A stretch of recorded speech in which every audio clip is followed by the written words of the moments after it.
पूछने वाले अमेरिका के हमारे भक्त हैं, कैलिफोर्निया के। उन्होंने पूछा है, गुरुदेव जी आलस्य बहुत रहता है, इसको कैसे दूर करें? आलस्य करने से क्या हानि होती है और आलस्य दूर करने का उपाय क्या है? बहुत अच्छा प्रश्न है। मैं आपको धन्यवाद देता हूं कैलिफोर्निया में बैठे हुए भक्त जी को, और आपके प्रश्न को सुनकर के इसका उत्तर पूरी दुनिया के लोग पा जाएंगे। आलस्य को मीठा शत्रु कहा गया है।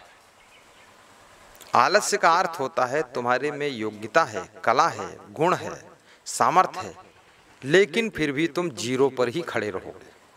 आलस्य वह चीज है जो तुमको जीरो बना देता है। आलस्य वह चीज है कि हीरो बनने वाले को जीरो कर देता है। आलस्य वह चीज है कि शिखर पर पहुंचने वालों को जमीन में गिराकर बिल्कुल थर्ड क्वालिटी में डाल देता है। आलस्य वह चीज है जो तुम्हारे मान सम्मान को भी खत्म कर देता है। आलस्य वह चीज है जो तुमको गरीब बना देता है। आलस्य वह चीज है जो तुमको खंडहर में रहना पड़ता है, झुग्गी झोपड़ी में रहना पड़ता है। आलस्य के कारण, आलस्य इतने नुकसान हैं, तुमको सड़क पर थैला लेकर के कोई ऑटो रिक्शा का इंतजार करना पड़ता है। हाथ हिलाते रहो, थैला हिलाते रहो, रुको रुको रुको रुको, जरा मुझको चलना है संगम होटल के पास। नहीं, मैं संगम नहीं जा रहा हूँ, मैं तो निहंगम जा रहा हूँ। हाँ, तो दौड़ खड़े रहो वहीं पर, पानी बरसे फिर उसमें भीगते रहो। आलस्य तुम्हारी बहुत दुर्दशा करता है। आलसी आदमी है, उसके पास पैसे भी नहीं रहेंगे, तो फिर क्या करेगा? फटे फटाए कपड़े पहनेगा, अपने परिवार को भी फटे फटाए कटे कटाए कपड़े पहनाता रहेगा। अच्छी सी दवा ट्रीटमेंट भी नहीं करा पाएगा, सस्ती मद्दी दवा ढूंढता रहेगा, और महारद्दी घूमता रहेगा। साबुन खरीदने के पैसे नहीं, मैलुआ बनकर घूमेगा, कपड़े भी गंदे पहनेगा, और पुराने चप्पल, बायां चप्पल दाएं घसीटेगा, और चप्पल में बद्दी टूट जाएगी तो रस्सी बांध करके चलेगा। अब लोग सोचेंगे भाई बहुत बड़ा गरीब आदमी है। गरीब नहीं आदमी है, ये आलसी आदमी है, ये मक्कार है, कामचोर है। कोई आदमी गरीब होता थोड़े है, ना कोई अमीर होता है। जो आलसी है वो गरीब है, जो मक्कार है वो गरीब रहेगा, और जो फिजूल खर्ची करेगा गरीब रहेगा, जो खूब सोएगा कुंभकर्ण की तरह 10 घंटा वो गरीब रहेगा, जो काम नहीं करेगा गरीब रहेगा। गरीब कौन बनाया तुमको? तुम्हारे बाप ने बनाया है कि तुम्हारे पड़ोसियों ने बनाया है कि सरकार ने बनाया है? गरीब तुम खुद अपने आलस्य के कारण हो, निकम्मापन के कारण गरीब बने हुए हो। काम क्यों नहीं करते हो? 3 टाइम खाते हो, काम क्यों नहीं करते हो? मैं कहता हूं काम नहीं करना चाहते तो खाना बंद कर दो, सोना बंद कर दो, नहाना बंद कर दो, फिर रजाई ओढ़ना बंद कर दो, सब ठिकाने बुद्धि आ जाएगी तुम्हारी। काम करो, बेईमानी छोड़ो, आलस्य मत करो। और पुरुषार्थ करने से आदमी की उन्नति होती है। जो लोग आलस्य का त्याग कर देते हैं, झुग्गी झोपड़ी में उनका जन्म हुआ था, मेहनत करके परिश्रम करके बहुत सुंदर 3 मंजिल 4 मंजिल मकान बना लेते हैं, बहुत सुंदर 4 व्हीलर गाड़ी खरीद लेते हैं, 2, 4, 6 लाख की, 10 लाख वाली, और खूब मेहनत जो करते हैं, आलस्य बिल्कुल फटकने नहीं देते पास में, अच्छे कपड़े भी पहनते हैं, अपने बच्चों को अच्छे स्कूल में एडमिशन दिलाते हैं, फीस देते हैं, और कोई बीमारी आती है अच्छे डॉक्टर से ट्रीटमेंट कराते हैं। अब सामान्य डॉक्टर मर्ज भी नहीं जान पा रहा, मरीज को नहीं समझ पा रहा, और उल्टा पल्टा दवा दे रहा और रिएक्शन कर रही है, तुम्हारे बच्चे की एक टांग ही खराब हो गई। तो इसलिए धनवान होना भी जरूरी है, लेकिन इसके लिए आपको आलस्य का त्याग करना पड़ेगा। अगर आलस्य का त्याग आप नहीं करेंगे तो आपका बहुत बड़ा नुकसान है, और आप बहुत दुख पाओगे और दरिद्री बन करके रहोगे। तो समझदार आदमी कभी आलस्य नहीं करता है, और समझदार आदमी हमेशा मेहनत करता है और फिजूल खर्ची भी नहीं करता है। सत्संग के नाम पर तो लाखों खर्च कर देगा, कुसंग के नाम पर कौड़ी नहीं खर्च करेगा, दारू के नाम पर 1 रुपया नहीं खर्च करेगा, लेकिन दान के नाम पर, सेवा परोपकार के नाम पर करोड़ों दे देगा। तो आदमी को अच्छे काम के लिए उदार रहना चाहिए, और गलत काम के लिए कंजूस बन जाना चाहिए। ये उसको ऐसी व्यवस्था बनाना चाहिए तो आपका आलस्य दूर हो। जैसे अभी विचार करो, अगर ये धीरू भाई अंबानी या मुकेश अंबानी आलस्य करते तो क्या इतना बड़ा उद्योग धंधा कर पाते? रतन टाटा आलस्य करते तो क्या इतना बड़ा सिस्टम, अपना टाटा के ट्रक है, टाटा का सॉफ्टवेयर कंपनी है जिसमें 8 लाख लोग सर्विस करते हैं, ये कैसे कर पाते? तो आदमी को परिश्रम करना चाहिए, सबको मेहनत करना चाहिए। मेहनत का फल है सुखदाई, एक कौवे को लागी प्यास, उड़कर गया घड़े के पास, घड़े में देखा थोड़ा पानी, देख हुई उसको हैरानी, बड़ी दूर से लाया कंकड़ लगा डालने, एक एक कर ज्यों ज्यों कंकड़ पड़ता जाता त्यों त्यों पानी चढ़ता जाता। पानी जब ऊपर तक आया कौवा पीकर खूब अघाया, मेहनत का फल है सुखदाई, पानी पीकर प्यास बुझाई। इसलिए कौवा भी सिखाता है मेहनत कर लो, और परिश्रम तुमको महान बनाएगा, देश को महान बनाएगा, सब सुख सुविधा मिलेगी, आनंद की प्राप्ति होगी। इसलिए साधु संत को भी परिश्रम करना चाहिए। और आलस से तो कितने साधु संत भी आलसी है, और कितना गृहस्थ बहुत आलसी है। उसकी पत्नी कमरे से उठाती जाओ काम करो तो द्वार पर तखत पर लेटा रहता है, और द्वार से धक्का मारती तो छत पे लेट जाता है, और छत पे उतारती तो दूसरे के द्वारे पहुड़ा है, और दूसरे के द्वार से चिल्ला चिल्लो के भगाती खेत में तो खेत मेड़ पर लेटा है। अब इस दुष्ट को क्या करे? उसकी पत्नी भी हैरान है, भैंसा के साथ विवाह हो गया, भैंसा बैठा है, और भैंसा भी उससे अच्छा है, कम से कम बैलगाड़ी तो खींच देता है, और ये बैलगाड़ी ना खींची। ये तो अजीब मॉडल का भैंसा, 2 पैर का भैंसा है, काम करने नहीं चाहता है। और कितने साधुओं में जहाँ आलसी लोग होते हैं वहाँ लड़ाई झगड़ा भी खूब होता है। कोई भोजन भी नहीं बनाना चाहता, कोई झाड़ू नहीं लगाना चाहता, कोई कपड़ा नहीं साफ करना चाहता, कोई गाड़ी भी नहीं चलाना चाहता, गाड़ी साफ नहीं करना चाहता, और कोई मार्केट नहीं जाना चाहता, सब्जी भी नहीं लाना चाहता। तो झगड़ा तो होगा ही, भूखे थोड़े मरेंगे लोग, कलह कलेश खूब होगा, अशांति पैदा होगी। आलस्य से अशांति, गरीबी, दरिद्रता, दुख का जन्म होता है। इसलिए कृपया आलस्य का त्याग करना चाहिए, परिश्रमी बनना चाहिए। बहुत बहुत धन्यवाद। इतने से भी आपको बहुत समझ में आ गया होगा। आशीर्वाद। अब ऐसा कौन उपाय है जो हमेशा खुश रह सको, हमेशा प्रसन्न रह सको, हमेशा मुस्कुरा सको, हमेशा हंस सको, हमेशा आनंद में रह सको? तभी तो आपका जीवन अट्रैक्टिव होगा, इफेक्टिव होगा, इम्प्रेसिव होगा। तो ऐसा क्या उपाय है? ऐसा उपाय मैं बता देता हूँ। ये उपाय अभी बता दूं कि कल बताऊं? ये भी अभी बता देता हूँ।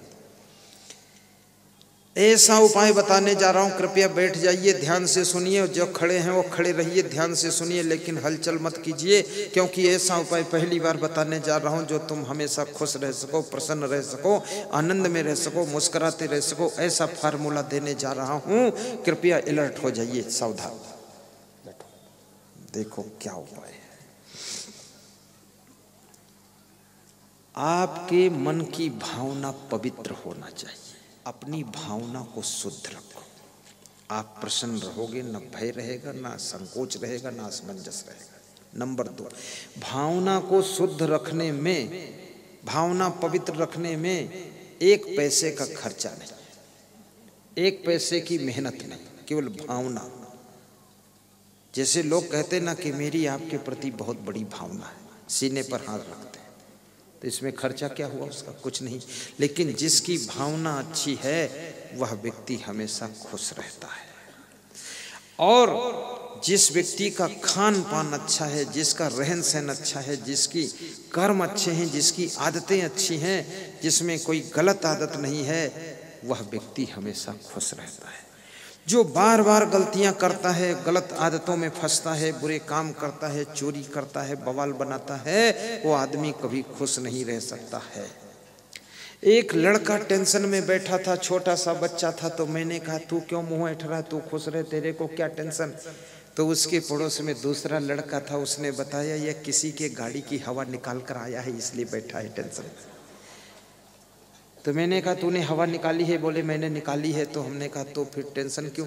बोले हवा जिसकी निकाली है गाड़ी की वो जान जाएगा तो मुझे मारेगा बहुत, इसलिए टेंशन है।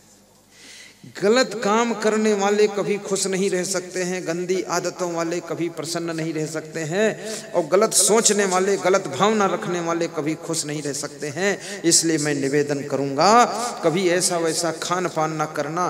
और जो दूसरों को दुखी करते हैं वह भी कभी खुशी नहीं रह सकते हैं। जो अपनी माँ को दुख देगा वो खुश नहीं रह सकता, जो सासू को पीड़ा देगी बहू वो खुश नहीं रह सकती, और जो अपने बहू को प्रताड़ित करेंगे वे खुश नहीं रह सकते, जो पति को दुख देगी वो पत्नी कभी सुखी नहीं रह सकती, और जो अपनी पत्नी को प्रताड़ित करेगा वो इंसान कभी सुखी नहीं रह सकता है। जो दूसरों को प्रसन्न करने की कोशिश करता है वो खुद ही बहुत प्रसन्न रहा करता है। और इस दुनिया के अंदर कितनी भावना बिगाड़ लो, कार्य बिगाड़ लो, आदतें बिगाड़ लो, इसमें जो कुछ नुकसान होगा 90% आपका नुकसान होगा और फायदा होगा आपका ही 90% फायदा होगा। जैसे कोई बेटा दारू पीने लगा, लफंगेबाजी करने लगा, तो याद रखना माँ बाप तो थोड़े दिन में मर जाएंगे, लेकिन फिर आगे चल करके दारू पीने का रिजल्ट तो आपको ही भोगना पड़ेगा। आपकी प्रॉपर्टी बिक जाएगी, कार्य सब बिगड़ जाएगा, आप दरिद्री हो जाएंगे, समाज में सम्मान खत्म हो जाएगा, जो आपका विकास था वो रुक जाएगा और विनाश शुरू हो जाएगा और फिर इसका रिजल्ट तो आपको ही भोगना पड़ेगा। इसलिए खान पान को भी सुधारिए। तो कबीर साहब कहते हैं, आया है सो जाएगा राजा रंग फकीर, एक सिंहासन चढ़ चले एक बांधे जात जंजीर। और भाइयों बहनों, कृष्ण कहते हैं, युक्ताहार विहारस्य युक्त चेष्टस्य कर्मसु युक्त स्वप्नौ बोधस्य योगो भवत दुःखः। कृष्ण कहते हैं उनके दुख सदैव दूर हो जाते हैं जिनका आहार विहार यथा योग्य है, जिनके कर्म यथा योग्य है और जिनका शयन और जागरण यथा योग्य है, उनके जीवन के दुख दूर हो जाते हैं और वही योगी कहे जाते हैं। आपका जीवन मंगलमय हो ऐसी शुभ कामना करता हूँ। सीधे बैठ जाइए, अभी कोई उठना मत, समय पर सत्संग को विराम दे दूंगा, चिंता करना मत। आपके लिए सत्संग पर्याप्त सुना चुका हूँ, अब मंत्र पढ़ने वाला हूँ। विसर्जन का मंत्र सुन लेने से आपके घर के भूत प्रेत चुड़ैल का भी विसर्जन हो जाता है, इसलिए मंत्र बोलने जा रहा हूँ। घुटनों पे हाथ रख लीजिए, सीधे बैठ जाइए। आज एक बात और बता देना चाहता हूँ, जिनका स्वास्थ्य खराब रहता है, गंभीर बीमारियां हैं, जिनको शुगर है, पाइल्स है, जिनके किडनी में पथरी है, जिनके घुटनों में दर्द है, कमर में बेहद दर्द है, आँख में कोई तकलीफ है, सिर्फ एकमात्र सेंटर श्री च्यवन आयुर्वेद की दवाएं, जो कि भारत देश के छठे छठे राज वैद्यों के द्वारा निर्मित की गई हैं, जिसके होलसेलर राजस्थान से आए हुए हैं, वो दवाएं केवल एक ही काउंटर पर मिलती हैं और कहीं मिलती नहीं हैं। वहाँ से आप स्वास्थ्य के लिए बहुत अच्छी रामबाण घुटना दर्द की दवाएं ले सकते हैं और विभिन्न दवाएं उनके पास हैं। उन्होंने निवेदन किया है कि श्रोताओं को बता देना गुरुदेव।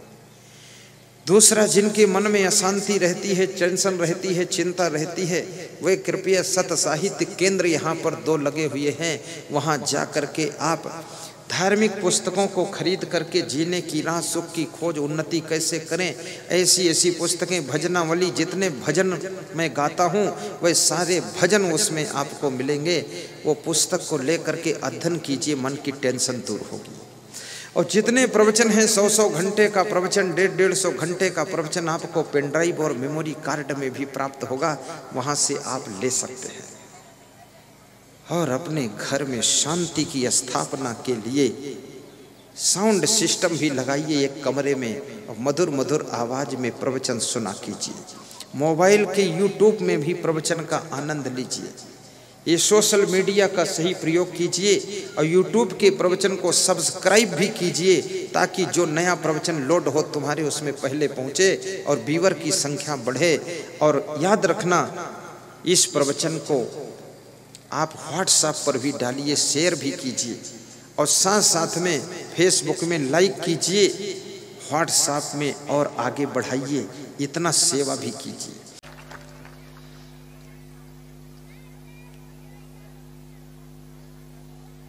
मंदोदरी विचारवान है। जिसको विचारवान पत्नी मिल जाए उसके घर की 80% समस्याएं खत्म हो जाती है, और जिसका पति भी विचारवान हो उसके घर की 95% समस्याएं खत्म होती है। और जिसके माता पिता, सास ससुर, बेटा बेटी, बहन देवरानी, जेठानी, जेठ सब विचारवान हो, उसके घर की 99% समस्याएं खत्म हो जाती हैं। और जिसके घर में गुरु की कृपा हो, गुरु का सत्संग हो, गुरु की भक्ति हो, गुरु का ज्ञान हो, वैराग्यवान गुरु का आशीर्वाद हो, ब्रह्मचारी गुरु का वहाँ प्रभाव हो, उस घर की 100% समस्याएं खत्म हो जाती हैं। यदि आप विचारवान हैं तो गुरु को कम मेहनत करना पड़ेगा, फिर केवल 1% गुरु रोल दिखाएगा। यदि तुम विचारवान नहीं हो तो गुरु भी बहुत रगड़ी मारेगा, तब कुछ बहाल होगा। बहुत काल रगड़ा पड़े तब कुछ होए बहाल। घर में यदि एक दीपक जलता है तो उससे पूरे घर के दीपक जलाए जा सकते हैं, और जो दीपक जल रहा यदि वो भी बुझ गया तब तो माचिस ढूंढनी पड़ेगी, तब तो लाइटर ढूंढना पड़ेगा। इसलिए घर में यदि एक भी व्यक्ति विचारवान है, समझदार है, विवेकवान है, तो उस घर में दूसरों का भी विवेक जागृत हो सकता है। राजनीतिक पार्टी में भी एक भी आदमी अगर बुद्धिमान है, होशियार है, विचारवान है तो पार्टी जिंदा होकर खड़ी हो जाती है। और जिस राजनीति की पार्टी में सबके सब चुट्टा भरे हुए हैं, सबके सब खींचा खींची मचा रखे, सभी तूफान कर रहे हैं कि हम सीएम बनेंगे, हम सीएम बनेंगे, वो पार्टी ही खत्म हो जाती है। सभी सीएम तो नहीं बन सकते। जिस आश्रम में एक भी संत यदि विचारवान है, वह आश्रम के अन्य संतों के अंदर भी विचार की शक्ति पैदा होगी। और जिस आश्रम का गुरु प्रखर बुद्धिमान है, चहुमुखी बहुमुखी, जिसके पास में ब्रेन है, व्यवहारिक, सामाजिक, आध्यात्मिक सारे डिसीजन उसके टॉप के होते हैं, जिस आश्रम का गुरु पूर्ण एक्टिव है, इफेक्टिव है, इंप्रेसिव है, पॉजिटिव है, वो आश्रम दुनिया के किसी भी कोने में हो, लेकिन याद रखना उसके द्वारा जला हुआ ज्ञान का दीपक पूरे विश्व को रोशनी देने में सक्षम हो जाता है।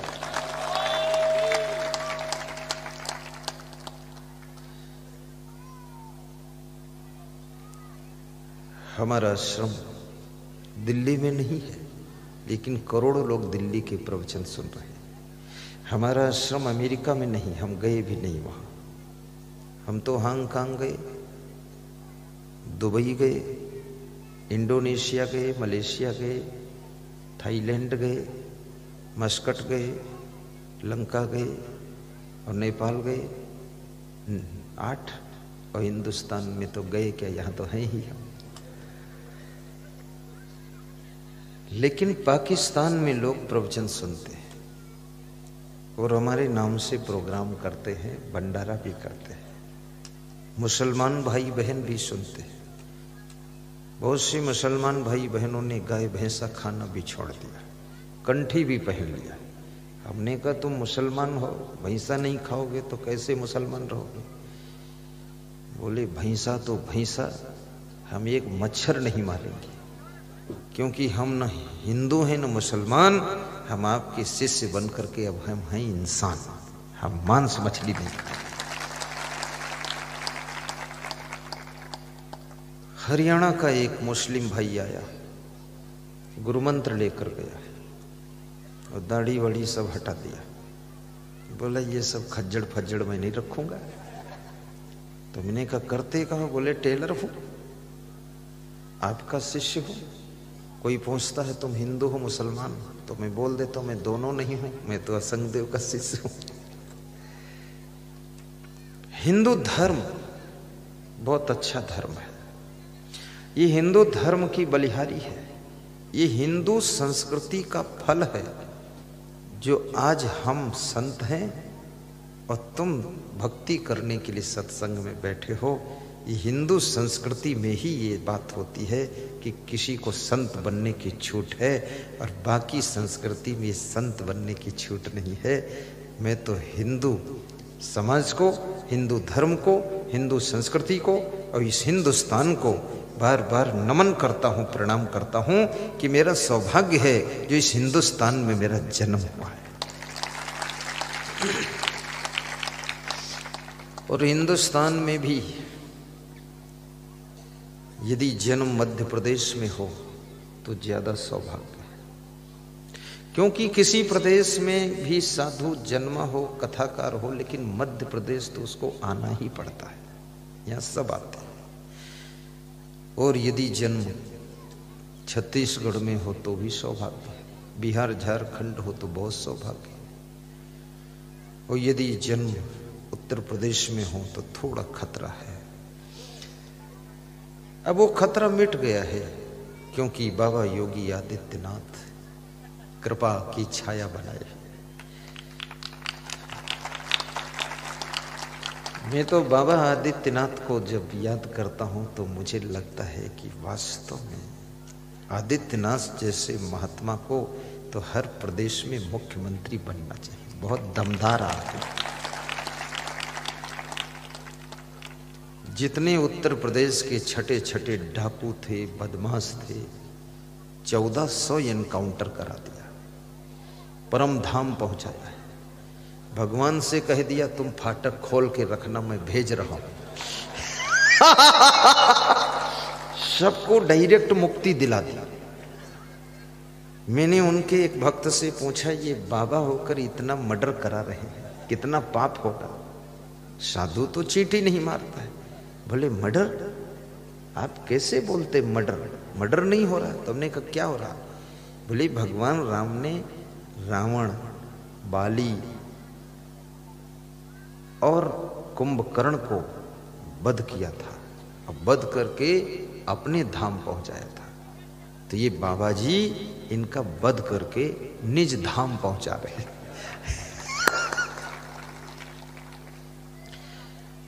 अभी जैसे मध्य प्रदेश में आप निर्भय रहते हैं, ऐसे यूपी में भी निर्भयता आ गई। रात में भी कोई डर नहीं। जब से बाबा जी का शासन है, मैंने सुना नहीं कहीं डकैती हो रही है। बिल्कुल साइलेंट, सबको निपटाया है बाबा ने। बाबा जी बुद्धिमान भी बहुत है। राजनीति में भी ऐसे लोगों की आवश्यकता है। मैं निवेदन करूंगा, जिसके अंदर बहुत सी आत्माएं ऐसी बैठी हैं जो कुनमुन कुनमुन कुनमुन कुनमुन सोचती हैं कि मैं भी राजनीति करूं, मैं भी करूं, मैं भी, पर करते नहीं हैं। आपके अंदर यदि ऊर्जा है तो आप इस देश की सेवा के लिए राजनीति भी कर सकते हो, देश की उन्नति के लिए बिजनेस भी कर सकते हो, देश के धर्म को बचाने के लिए आप संत भी बन सकते हो, गौ माता की सेवा के लिए गौ रक्षक भी बन सकते हो। और याद रखना, इस देश को बहुत आगे ले जाने के लिए आप मिलिट्री के जवान बन करके इस देश की सुरक्षा में सीमा पर भी खड़े हो सकते हो। आप में जो सामर्थ्य हो इस देश के लिए करना चाहिए। मेरे अंदर ये सामर्थ्य कि मैं सत्संग करूं तो मैं ये मार्ग पकड़ लिया, इसलिए मैं गृहस्थी में नहीं पड़ा। क्योंकि गृहस्थी में पढ़ने के बाद फिर आदमी बंधन में आ जाता है, फिर वो तो चकई के चकधुम मकई के लावा तिकड़ तिकड़म बवाल चलता रहता है। फिर आफा काफा लाफा जाफा उलझन में हो जाओ। अभी मेरा जीवन पूरा स्वतंत्र है। मध्य प्रदेश में रहूं तो कोई मुझे खींचने वाला नहीं। तोड़ा काछी आऊं या पूरा काछी जाऊं या लक्ष्मणपुरी पहुंच जाऊं, वो गोपी गौर के यहाँ चला जाऊं, कहीं भी जाऊं, कोई पीछे से खींचा खींची नहीं। और मेरे गुरु ने भी यही कहा था, पूरी दुनिया के होकर के जीना, किसी एक के होकर मत रहना। क्योंकि सूरज सबका होकर सबको रोशनी देता है, ऐसे संत का जीवन तो सूर्य जैसा होता है, एक जगह बंधता नहीं है। गरीबी कैसे दूर होती है, मैं फार्मूला आपको बता दूंगा। आप कहो तो आज बताऊं, कहो तो अगले साल आकर बताऊं। आज तो आज तक क्या गरीबी ही झेल रहे हो तुम?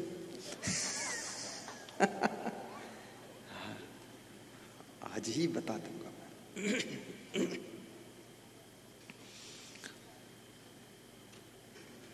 कुचीलिनम दंतमलोपधारिणम बहवासनम निष्ठुर भाषणम चा सूर्योदय चास्ता मिते शयानम विमोच्यति श्री यदि चक्रपाणी।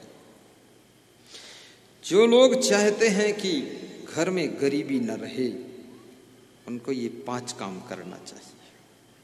नंबर 1, मैले वस्त्र कभी न पहने, साफ कपड़े पहने। नंबर 2, मैले दांत मत रखें, दांतों को साफ रखें, जब हंसें तो मोती जैसे दांत चमकने लग जाए। नंबर 3, बहुत भोजन न खाएं, आधा पेट खाली रहे, कम भोजन खाएं, भोजन खाने के बाद ये न कहें कि हम बीमार हैं, अब उठ नहीं पाएंगे, कम भोजन करें। भावासनम निष्ठुर भाषणम, और जो चाहते हमारी गरीबी मिटे वे कभी कठोर न बोले, मीठा बोले, हंसकर बोले, खुश होकर बोले, और ऐसा बोले कि उसमें रसगुल्ला घोले, तो आपकी गरीबी मिट जाएगी। गरीबी मिटाने की बात। और 5वीं चीज, सूर्योदय के समय ना सोएं और सूर्यास्त के समय ना सोएं। ये 2 समय सोने से मनुष्य के बीमारियां आती हैं, शरीर में रोग आता है, और जिससे मनुष्य का स्वास्थ्य अच्छा नहीं रहता है, फिर उसके घर में गरीबी आ जाती है। ये 2 टाइम सोना नहीं चाहिए। जिस समय सूर्य डूब रहा हो, जिस समय सूर्य उग रहा हो, उस समय उठ जाइए। ये 5 बातें याद रखिए। और 3 काम बंद करना पड़ेगा अगर चाहते हो कि गरीबी दूर हो। मूर्खों का आदर मत कीजिए, मूर्खों की संगत मत कीजिए, मूर्खों का सम्मान मत कीजिए, मूर्खों से मिलन मत कीजिए, मूर्खों से रिश्ते मत जोड़िए। और मूर्ख है कौन, इसकी पहचान क्या है? बैठत जाही डाल पर काटत वाही डाल, अब गिरन मरण को गए नहीं, ये मूर्ख की बद संसार। मूर्ख हो, मूर्ख बहन सार संग भेजे, मूर्ख जाय पराई सेजे, मूर्ख बात पाम की कांदे, और मूर्ख द्विज तीसर फांदे। 29 प्रकार के मूर्ख होते हैं, और सभी मूर्ख बता दूं तो ठीक नहीं, इसमें तुम भी मूर्ख निकल आओगे। इसलिए मैं 4 ही मूर्ख बताता हूं। मूर्ख आदमी अपनी बहन को साले के साथ भेजेगा, मूर्ख आदमी दूसरी स्त्री के सेज पर जाकर सोएगा, मूर्ख आदमी 2 आदमी खड़े बात कर रहे हैं, दोनों बीच में निकल जाएगा, और मूर्ख आदमी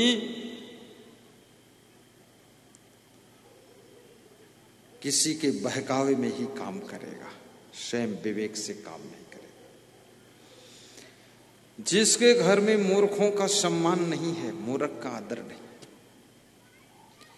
और अन्न का अपमान नहीं है, अन्न के एक एक दाने का आदर किया जाता है, अन्न फेंका नहीं जाता है। जितनी भूख उतना ही लेते हैं, ज्यादा नहीं। कितने लोग लालच में ज्यादा परोसवा लेते हैं, और परोसने वाले भी अंधाधुंध है, बोलते और लो और लो और लो। और क्यों देते हो इसको? मत दो, कम खाओ, बहावा आसनम नहीं।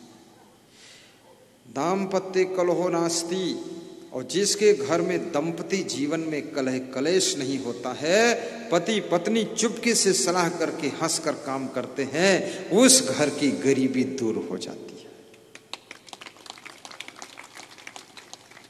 कितने घरों में तो पति पत्नी में सलाह ही नहीं होती है, बैठकर बात भी नहीं करते, और पति पत्नी की जोड़ी ऐसे है जैसे बैल और ऊंट की जोड़ी है, तालमेल ही नहीं खाता है। पत्नी सोचती मैं बुद्धिमान हूं, आई एम इंटेलिजेंस लेडीज, और पति कहता है आई एम टॉयलेंट मैन। अब ये आई एम पाई मैम मत करो। पत्नी बुद्धिमान है तो ये पति का सौभाग्य है, और पति बुद्धिमान है तो पत्नी का सौभाग्य है, और दोनों बुद्धिमान हैं तो दोनों का दुर्भाग्य है, और दोनों मूर्ख है तो दोनों चौपट है। हाँ, बुद्धिमान भी बहुत लड़ जाते हैं। बुद्धिमान लोग आपस में बात लड़ाते रहते हैं। बात मत लड़ाओ, प्रेम की गंगा बहाइए। और जो लोग चाहते हैं हमारे घर में गरीबी ना रहे, उनको 6 काम और करना चाहिए। नंबर 1, अधिक सोना नहीं चाहिए, अति निद्रा, तंद्रा, हर समय ऊँघना नहीं चाहिए। नंबर 3, डरपोक स्वभाव नहीं होना चाहिए, भयम। नंबर 4, क्रोधम, क्रोधी स्वभाव ना हो, सहनशीलता हो। नंबर 5, आलस्यम, आलस्य नहीं होना चाहिए, मेहनत करने का संकल्प हो। और नंबर 6, दीर्घ सूत्रता, बहुत देर तक सोचते रहना, निर्णय ही ना ले पाना। एक आदमी के नाक में मच्छर घुस गया तो अपने साथी से बोला मेरी नाक में मच्छर घुस गया, बोले छिनक दो, बोला विचार कर रहा हूं। ये विचार करने का विषय है, फटाफट डिसीजन लो, ये बताने की कोई बात है। जो डिसीजन टाइम पर नहीं ले पाते उनके घर में गरीबी आ जाती है। समय पर डिसीजन लीजिए। और सारा खेल आपके डिसीजन का खेल है। क्या बिजनेस करना है इसका भी डिसीजन आपको लेना है। राजनीति करना है कि सर्विस करना है इसका डिसीजन आपको लेना है। साधु बनना है कि गृहस्थ बनना है इसका डिसीजन भी आपको लेना है। बिजनेस में भी कौन सा बिजनेस करना है ये भी डिसीजन, फैसला आपका है। किसी की देखा दुनी में फैसला मत लीजिए। पड़ोसी ट्रैक्टर लाया है तो तुम भी ले आओ, आप नुकसान उठा जाओ। पड़ोसी को लाने दो और पड़ोसी से प्रेम करो। और कभी कभी पड़ोसी के ट्रैक्टर की धुलाई करा दो। तो पड़ोसी के ट्रैक्टर से भी अपना खेत जुतवा लो और कह दो कि आप महान हो, आपका ट्रैक्टर बहुत अच्छा है, मेरा खेत आपका खेत है, आपका ट्रैक्टर मेरा ट्रैक्टर है, और जुतवा लो डीजल डाल के। पड़ोसी कभी कहे कि आज हम गन्ना बोने जा रहे हैं तो बोल दो मैं साथ में आ रहा हूं, आप उसके गन्ने में बुआई में सम्मिलित हो जाओ, तो कल वो तुम्हारे खेत में ट्रैक्टर सहित सम्मिलित हो जाएगा। थोड़ा चतुराई भी सीखो। 6 लाख रुपया क्यों फंसाओगे, 6000 में काम चलाओ, तो दूसरा काम करो। किसी विद्यार्थी ने प्रश्न पूछा है कि गुरुदेव जी, विद्यार्थी को सफल होने के लिए क्या करना चाहिए और विद्यार्थी को आगे बढ़ने के लिए क्या क्या करना चाहिए, और विद्यार्थी कैसे अच्छे अंक ला सके उसे क्या करना चाहिए। बड़ा अच्छा प्रश्न है ये। पहली बात तो हर आदमी आगे बढ़ना चाहता है, लेकिन खाली आगे बढ़ना चाहने से आप आगे नहीं बढ़ जाएंगे। आगे बढ़ने के लिए आपको आगे बढ़ने वाले फार्मूलों को फॉलो करना पड़ेगा, उन सूत्रों का अनुपालन करना पड़ेगा और संभल के रहना पड़ेगा। पहली बात तो विद्यार्थी को संयम नियम से रहना चाहिए, कम भोजन करना चाहिए, स्वास्थ्य को अच्छा रखना चाहिए, सुबह शाम व्यायाम करना चाहिए, सरल स्वभाव रखना चाहिए, क्रोध को मिटाना चाहिए। जो ज्यादा क्रोध करता है उसकी बुद्धि का स्मरण भी कम हो जाता है और उसी में दिमाग गर्म रहेगा, उसका पढ़ाई में मन नहीं लगेगा। विद्यार्थी को फिजूल में घूमना नहीं चाहिए, अधिक समय तक खेलना भी नहीं चाहिए, मनोरंजन भी नहीं करना चाहिए, प्रसन्न रहना चाहिए और माता पिता का सम्मान करना चाहिए। घर में मिलजुल करके रहना चाहिए और घर की परिस्थिति देख करके उसी के अनुसार खर्चा करना चाहिए और फिजूल खर्चे नहीं करना चाहिए। बहुत चटोरीपना विद्यार्थी में नहीं होना चाहिए। श्रृंगार फैशन नहीं करना चाहिए, क्योंकि फैशन और श्रृंगार काम वासना को उद्दीप्त करता है और जहाँ विषय भोगों की तरफ मन आपका जाएगा तो पढ़ने में मन नहीं लगेगा। कबीर मन तो एक है, चाहे जहाँ लगाओ, चाहे गुरु की भक्ति करो, चाहे विषय कमाओ। तो ब्रह्मचारी जैसा जीवन इसको भी जीना पड़ता है। विद्यार्थी को एक साधु जैसा ही रहना पड़ता है। साधु का लक्ष्य मोक्ष प्राप्त करना, विद्यार्थी का लक्ष्य विद्या प्राप्त करना। और विद्यार्थी जो आगे बढ़ना चाहते हैं, काक चेष्टा बकोध्यानम स्वनिद्रा तथैच अल्पहारी गृहस्थ्यागी विद्यार्थी पंचलक्षणम। कौवा जैसी चतुराई हो, चेष्टा कौवा जैसी हो, बगुले जैसा ध्यान हो और कुत्ते जैसी हल्की नींद हो और अल्प भोजन करे और गृहस्थी का त्याग करे। गृहस्थी में उसको नहीं फंसना चाहिए विद्यार्थी को। गृहस्थी का मतलब होता है व्यभिचार भी ना करे, लड़कियों की तरफ आकर्षित ना हो, लड़कों की तरफ आकर्षित ना हो, वो विद्यार्थी सफल होता है। और मन को एकाग्र करना सीखे, इसके लिए भी विद्यार्थी को प्रवचन सुनना चाहिए। गुरु जी का प्रवचन सुनते सुनते मन निर्मल हो जाता है और मन एकाग्र हो जाता है। इससे जो है मन को शांति मिलती है, प्रसन्नता मिलती है और विद्यार्थी जरूर सफल होता है। आपका जीवन मंगलमय हो ऐसी मैं शुभकामना करता हूं। और विद्यार्थी जीवन एक साधना का जीवन है, इसमें स्वास्थ्य का भी बहुत बड़ा महत्व है। साथ साथ में माता पिता का आज्ञाकारी भी होना चाहिए। माता पिता के आज्ञाकारी बनो, कम भोजन करो और फिल्म मत देखो, सीरियल मत देखो। ये खाम खा की चीज़ों में व्यर्थ अपना समय मत गंवाओ। ट्यूशन भी पढ़ लो, कोचिंग भी कर लो, ध्यान को एकाग्र करके पढ़ाई करो, खूब याद शक्ति को बढ़ाओ, स्वस्थ रहो, पेट का डाइजेशन सही रखो और लक्ष्य बनाओ। पहली बात तो विद्यार्थी को ये पता होना चाहिए कि मैं क्यों पढ़ रहा हूँ, विद्या अध्ययन क्यों कर रहा हूँ, इसकी जरूरत क्या है, इसकी आवश्यकता क्या है। तो आपको मैं पूछ लेता हूँ प्रश्न, आपको जीवन में कपड़ा चाहिए, वो कैसे मिलेगा? धन से मिलेगा। चप्पल जूता चाहिए, धन से मिलेंगे। गद्दा रजाई धन से मिलेगा। मकान चाहिए रहने के लिए, धन से मिलेगा। गाड़ी चाहिए चलने के लिए, धन से मिलेगी। धन कहाँ से मिलेगा? धन तुमको कमाना पड़ेगा, धन के लिए आपको मेहनत करना पड़ेगा। लेकिन खाली मेहनत से भी काम नहीं चलेगा। अगर आप में योग्यता नहीं है तो आप कितनी कठोर मेहनत करो, सड़क पर पत्थर फोड़ते रहो, फिर भी आपको शाम तक 200-250 रुपये मिलेंगे। लेकिन यदि आपने शिक्षा प्राप्त किया है, उच्च क्लास की संस्कार प्राप्त किए हैं, तो आप कलेक्टर भी बन सकते हैं, डीएम एसपी बन सकते हैं, आप डॉक्टर बन सकते हैं, आप बहुत बड़े इंजीनियर बन सकते हैं जिनका वेतन 1.5 लाख महीना, 1 लाख महीना, 80,000 महीना। डॉक्टर बन गए तो आप मरीजों को जितना देखोगे कुशल डॉक्टर बनो। लेकिन शिक्षा के बिना कुछ भी नहीं बन सकते हो, इसलिए शिक्षा प्राप्त करो। और शिक्षा प्राप्त करना बहुत कठिन है लोगों के लिए, क्योंकि मन बड़ा चंचल है, मन पढ़ने में लगता नहीं। अभी हमारे पास में एक साधु था, वो 2.5 साल से रह रहा, 2.5 साल में उसको 25 दोहा नहीं याद थे। एक दिन मैंने समझाया तो 3 दिन में उसने 70 दोहा याद किए।